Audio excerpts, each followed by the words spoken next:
नमस्कार मंडळी. प्रथम आपण बेसन फक्त सुक्का आपल्याला भाजून घ्यायचंय. मास असतो अर्धी वाटी पाणी घालणार आहोत. 1 वाटी आहे या बेसनामध्ये घालून घ्यायचंय. या गुठळ्या न होता असं छान एकत्र करून घ्यायचंय बेसन आणि तूप. आणि हे बॅटर आपण रेडी ठेवायचंय. इथे एका बाजूला आपण पाक करत ठेवलाय.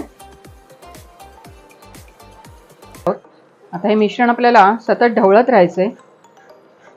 तूप घालणार आहोत. 3 बॅच मध्ये आपण हे तूप घालणार आहोत. अर्धी वाटी जे आहे ते घालणार आहे.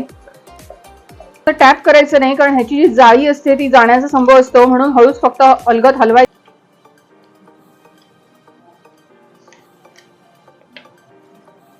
अतिशय मस्त असं